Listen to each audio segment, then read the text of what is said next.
The old woman lived alone for 20 years. Then one morning a baby crawled to her door.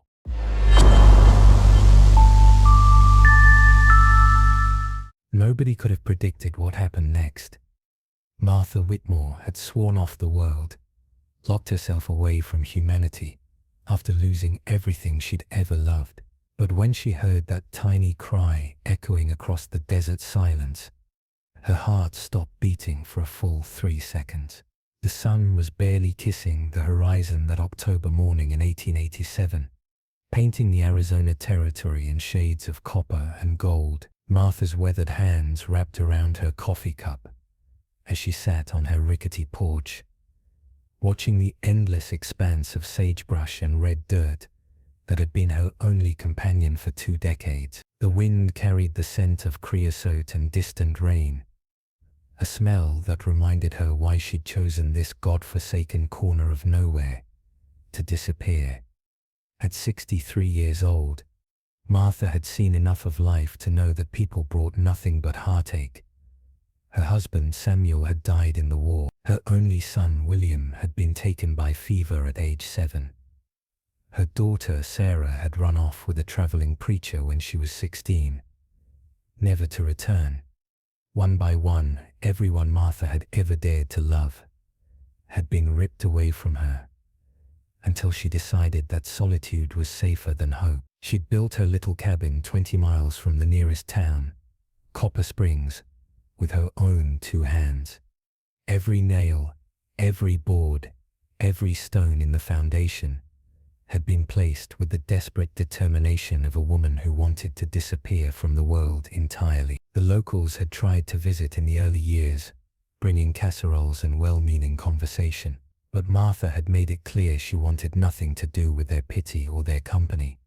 Eventually, they stopped coming. The postman stopped delivering mail. Even the occasional drifter learned to give her property a wide berth.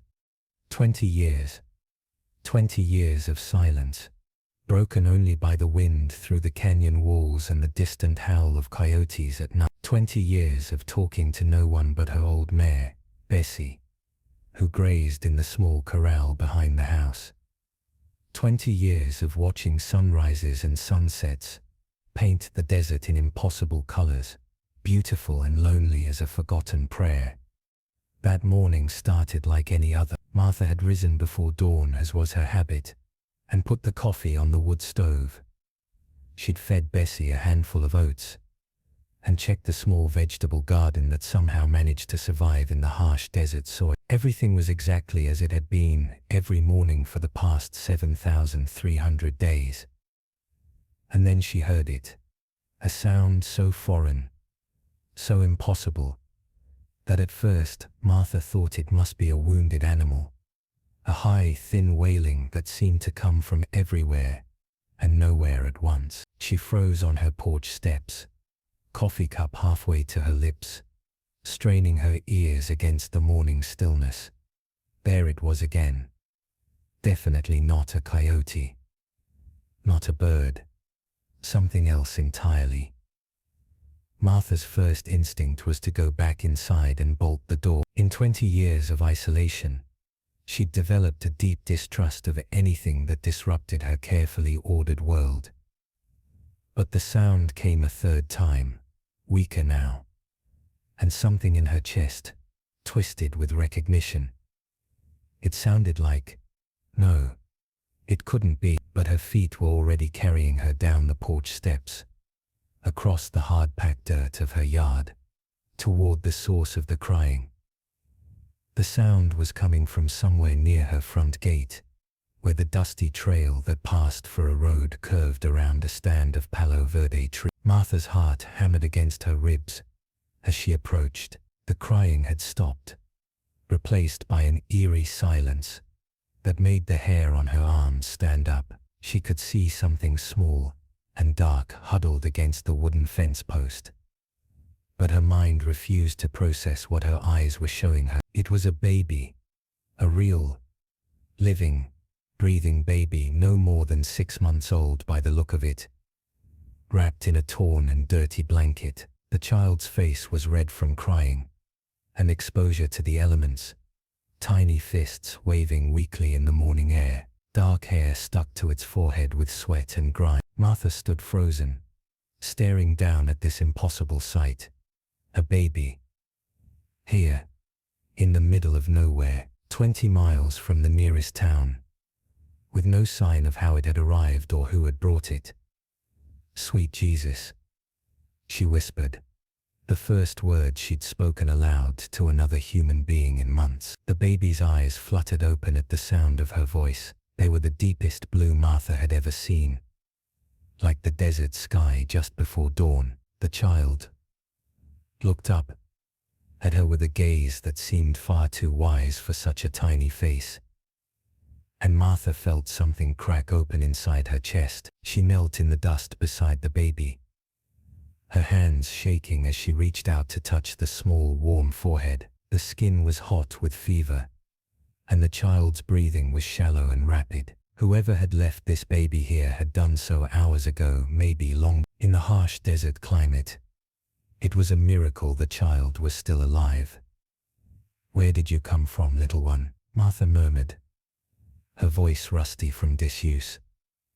"Who would leave you out here all alone?" The baby's only response was a weak whimper, tiny fingers curling around Martha's weathered thumb with surprising strength. The simple gesture sent a jolt of memory through Martha's body, transporting her back 35 years to when her own children were small and helpless and needed her to survive. For a moment, the old terror rose in her throat, the fear of caring, of hoping, of allowing herself to become attached to something she could lose. She could walk away right now, go back to her coffee and her silence, and pretend this had never happened. Someone else would find the baby eventually, someone younger, someone with more life left to give. But even as these thoughts crossed her mind, Martha was already gathering the child into her arms. Blanket, and the baby was lighter than she'd expected, fragile as a bird, and the trust with which it settled against her chest made her eyes burn with unshed tears. "Come on then," she said, more to herself than to the baby. "Let's get you inside before this sun gets any hotter." Martha's cabin was small but clean, furnished with the simple, sturdy furniture she'd built herself over the years. A stone fireplace dominated one wall, flanked by shelves filled with books that had been her only companions through the long winter eve. The kitchen was basic but functional, with a hand-pumped well that provided fresh water, and a wood stove that kept the place warm during the cold desert nights.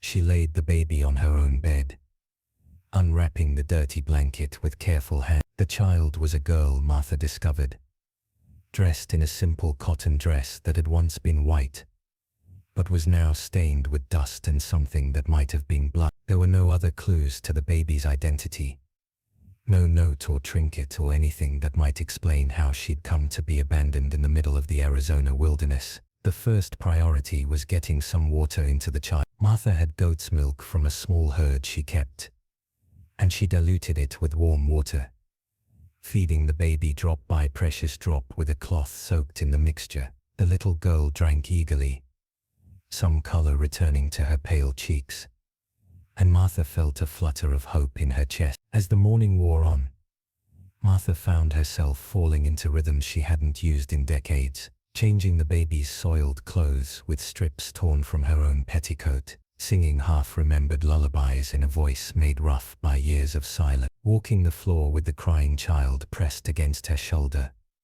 the way she'd done with William and Sarah so many years ago. The memories came flooding back whether she wanted them or not.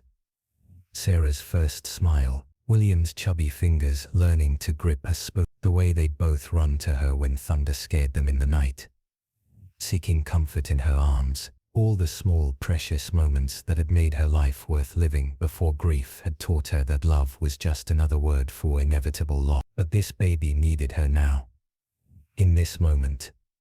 And Martha discovered that 20 years of isolation hadn't killed the maternal instincts that had once defined her. She heated water on the stove for a proper bath, washing the child's tiny body with gentle hands. Marveling at the perfect miniature fingers and toes, she found an old wooden crate and lined it with soft blankets, creating a makeshift cradle that she placed near the fireplace. By midday, the baby was sleeping peacefully, her fever broken and her breathing steady. Martha sat in her rocking chair beside the improvised crib, watching the rise and fall of the small chest, and tried to make sense of what had happened. Who would abandon a baby in the middle of the desert, and how had the child managed to crawl all the way to Martha's front gate? The nearest road was a mile away, and even then, it was little more than a cattle trail used by ranchers driving their herds to market. The chances of anyone passing by Martha's isolated homestead were slim to none, unless someone had brought the baby here specifically, someone who knew Martha lived alone, who had heard the stories about the hermit woman who'd shut herself away from the world, someone who thought she might be desperate enough, lonely enough, to take in an abandoned child. The idea both terrified and intrigued her. It meant that somewhere out there, someone was watching her, thinking about her, making decisions about her life. After 20 years of blessed anonymity, the thought of being observed made her skin crawl. But as she looked down at the sleeping baby, Martha found she didn't care about the why or the how. This tiny, helpless creature had been placed in her path, and whatever force had brought them together, Martha wasn't going to turn her back on a child in need. The afternoon passed quietly. Martha made a simple stew from vegetables in her garden and salt pork from her larder, the familiar domestic tasks feeling both foreign and natural. After so many years of cooking only for herself, she found herself humming as she worked, melodies she hadn't thought of in decades, and realized with a start that the oppressive silence that had defined her existence was already beginning to lift. When the baby woke in the late afternoon, she was alert and curious, those remarkable blue eyes taking in her surroundings with evident intelligence. Martha fed her again, delighted by the child's healthy appetite, and was rewarded with what might have been the beginning of a smile. "You're a strong little thing, aren't you?" Martha said, settling the baby on her lap. "Stronger than you look. You must be to survive out there in the heat." The baby gurgled and reached for Martha's face, tiny fingers tangling in her grey hair. The gesture was so trusting, so innocent, that Martha felt her carefully constructed walls crumbling like paper in the wind.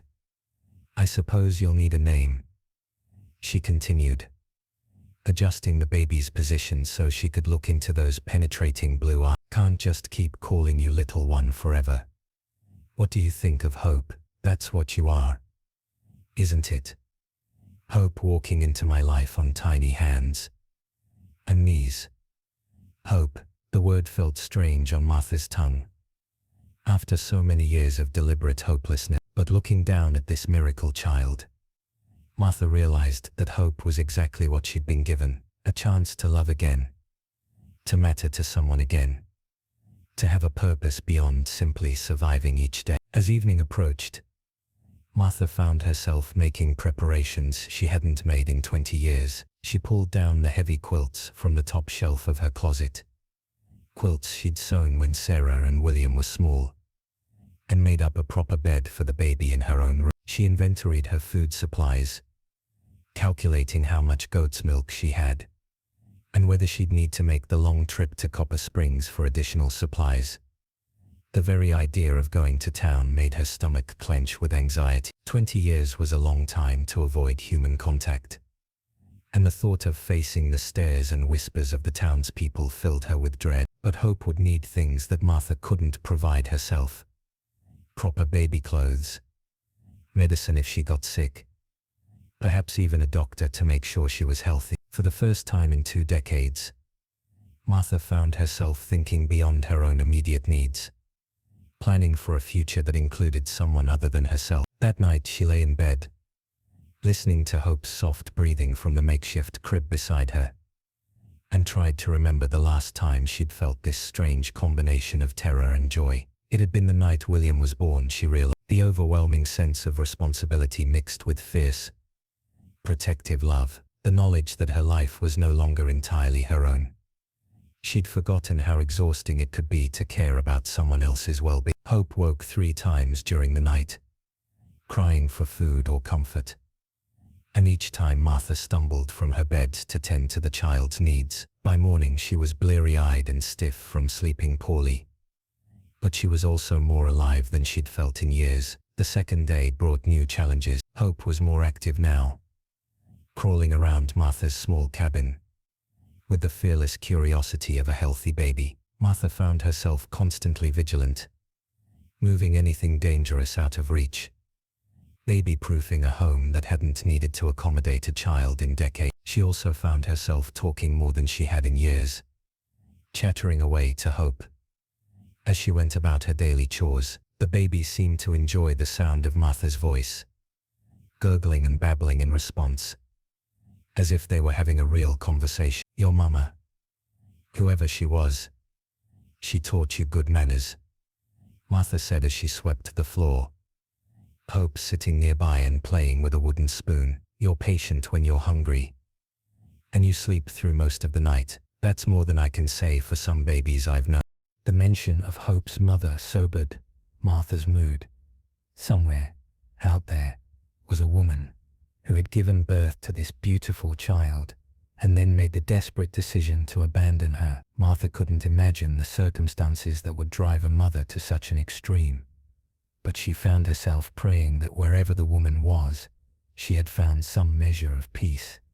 On the 3rd day, Martha made the decision she'd been avoiding. She would have to go to town. Hope needed proper clothes, and Martha's supply of goat's milk wouldn't last much longer. More importantly, she needed to ask questions. Someone in Copper Springs might know about a missing baby, might have information about Hope's origin. The very thought of saddling up Bessie and making the long ride to town made Martha's hands shake, but she pushed the fear aside. Hope's needs came first now, and that meant Martha would have to rejoin the world she'd spent 20 years avoiding. She dressed carefully that morning, choosing her best dress and combing her grey hair into a neat bun. The woman who looked back at her from the mirror was weathered and worn, with deep lines around her eyes and hands rough from years of hard work. But there was something different in her expression, a spark that hadn't been there in decades.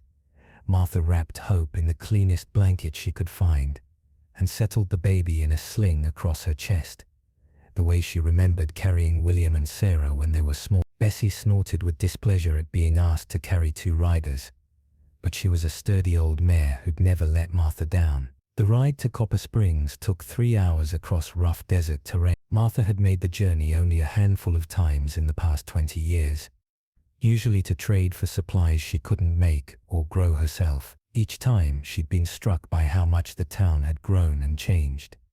New buildings springing up like mushrooms after rain. This time was different. This time she wasn't trying to avoid human contact. She needed information, and that meant talking to people, explaining about Hope, asking questions that might reveal uncomfortable truth. The main street of Copper Springs was busier than Martha remembered, filled with wagons and horses, and people going about their daily business. A few heads turned as she rode past, but nobody seemed to recognize the hermit woman who'd been living in isolation for 2 decades. Martha supposed she'd become more legend than reality to most of the townspeople, a story told to frighten children about what happened to people who turned their backs on civilization. She tied Bessie to the hitching post outside Henderson's general store and took a deep breath before pushing through the front door. The bell above the entrance jangled cheerfully, and the smell of leather and coffee and penny candy brought back a rush of memories from a different life. Tom Henderson looked up from behind the counter, his weathered face creasing into a puzzled frown. It took him a moment to recognize Martha, and when he did, his eyebrows shot up to his hairline. "Well, I'll be damned," he said, then caught himself and glanced apologetically at the baby in Martha's arms. "Sorry, ma'am. Just Martha Whitmore. Haven't seen you in, Lord, must be 4 years now." "Hello, Tom," Martha said, her voice barely above a whisper. "I need some things." Tom's eyes fell to Hope, who was looking around the store with wide-eyed fascination, and his expression shifted from surprise to confusion. That's a baby, he said, as if Martha might not have noticed.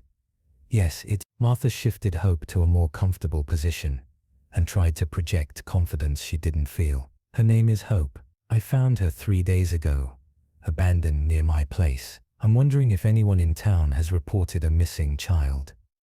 The words hung in the air like smoke from a gun barrel. Tom's mouth fell open, and Martha could practically see the wheels turning in his head as he processed this impossible information. The hermit woman who hadn't spoken to a soul in years had appeared with a baby and a story that didn't make sense. Abandoned, Tom repeated. Martha, there ain't been no reports of missing babies, and even if there had been, your place is 20 miles from nowhere. How would a baby end up way out there?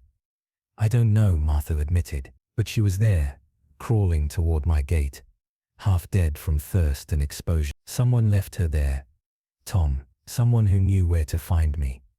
By this time, other customers in the store had stopped their shopping to listen to the conversation. Martha could feel their eyes on her, could hear the whispers starting to spread from person to person. The story would be all over town within the hour, she realized. The crazy hermit woman who'd appeared with a mysterious baby and wild claims about abandonment in the desert. What can I help you with today? Tom asked, clearly eager to get back to familiar territory. Martha quickly gathered the supplies she needed: baby clothes, bottles, medicine, extra food stores. Tom added up her purchases with hands that shook slightly, glancing repeatedly at Hope as if he expected her to disappear like a mirage. That'll be $14.37, he said. Martha counted out the money from her small savings, acutely aware of the attention she was drawing. Hope had begun to fuss, tired from the long ride and overwhelmed by all the new sights and sounds. Martha rocked her gently,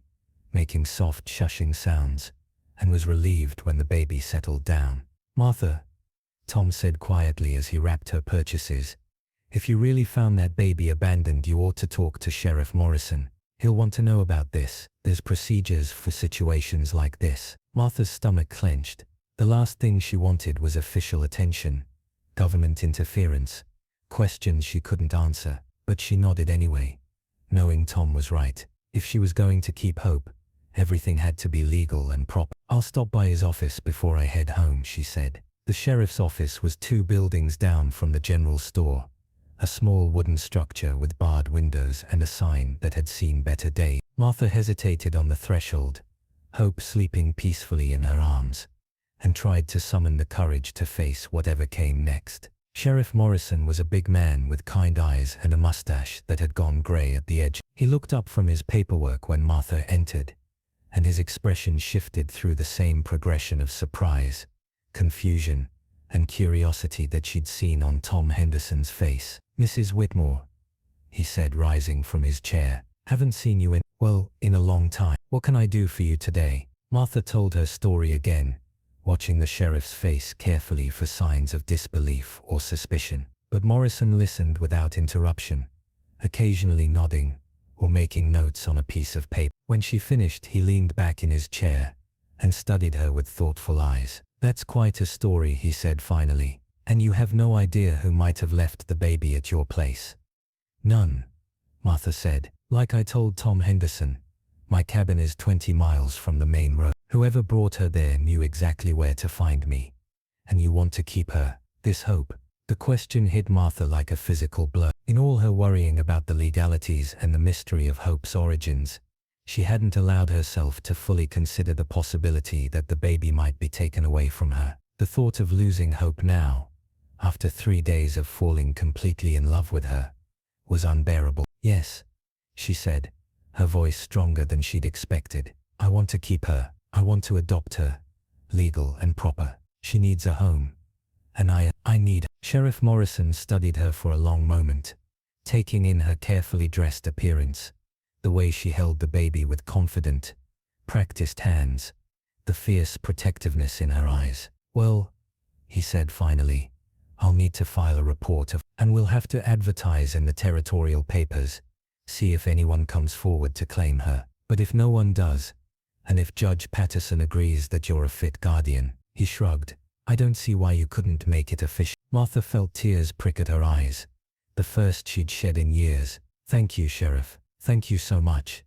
"Don't thank me yet," Morrison warned. "There's going to be talk, you know. People are going to have questions about a baby appearing out of nowhere, and about you taking her in, after all these years of keeping to yourself. You prepared for that kind of attention?" Martha looked down at Hope, who had woken up and was gazing at her with those impossibly blue eyes, and felt her resolve strengthen. "I'm prepared for whatever it takes," she said. The ride back to the cabin seemed shorter than the journey to town, perhaps because Martha's mind was occupied with plans and possibilities instead of fears and dread. She would need to make changes to accommodate Hope as she grew: a proper bed, toys, books, maybe even a bigger cabin eventually. The isolation that had once been Martha's sanctuary would have to give way to something more practical, more child-friendly. Most importantly, she would need to reconnect with the world in ways she'd avoided for 2 decades. Hope would need schooling eventually, friends, experiences beyond the narrow boundaries of Martha's hermit existence. The thought terrified Martha, but it also filled her with a sense of purpose she'd forgotten she could feel. That evening, as she fed Hope a bottle and rocked her to sleep by the fireplace, Martha allowed herself to imagine a future she'd never dared to dream of. Teaching Hope to read, watching her take her first steps, celebrating birthdays and holidays, and all the small milestones that marked a child's journey toward adulthood. "We're going to be all right, little one," she whispered into Hope's soft hair. "I don't know who brought you to me or why, but I'm grateful. You saved me just as much as I saved you." 2 weeks later, a letter arrived from the territorial capital. Sheriff Morrison had sent word of Hope's discovery, and the response was exactly what Martha had hoped for.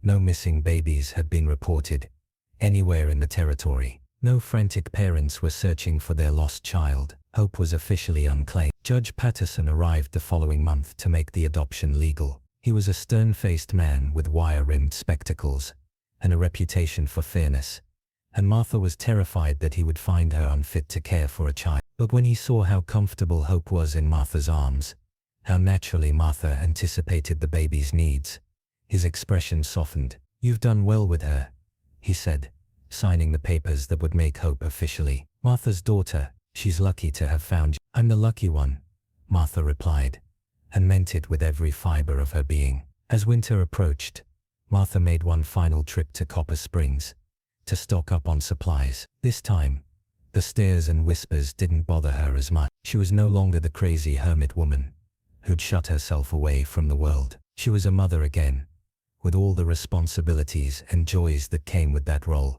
Tom Henderson greeted her with genuine warmth this time, cooing over Hope and commenting on how much she'd grown. Even some of the other townspeople stopped to chat, curious about the baby who'd apparently worked a miracle on their reclusive neighbor. "She's brought you back to life," observed Mrs. Patterson, the judge's wife, as she admired Hope's chubby cheeks. "There's light in your eyes again, Martha. It's good to see."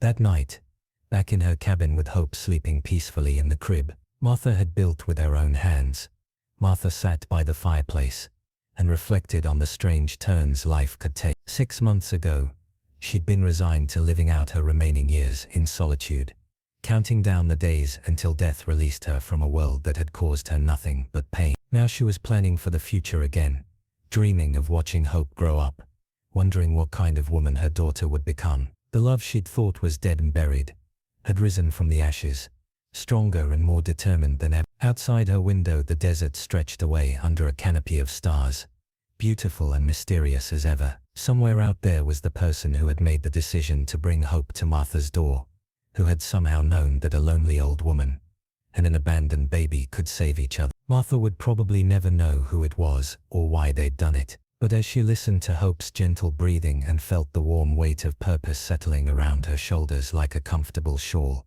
she decided it didn't matter. Some miracles didn't need explanation. They just needed to be accepted with gratitude and embraced with open arms. "Thank you," Martha whispered to the night, to whatever force had orchestrated this impossible blessing. "Thank you for giving me a reason to hope again." Hope stirred in her sleep, a tiny smile crossing her perfect features, and Martha knew that whatever challenges lay ahead, they would face them together. The old woman who had lived alone for 20 years was alone no more. And if you want to hear more stories like this one, about the unexpected miracles that can change everything in the blink of an eye. You know what to do. Sometimes the most beautiful chapters of our lives begin when we least expect them.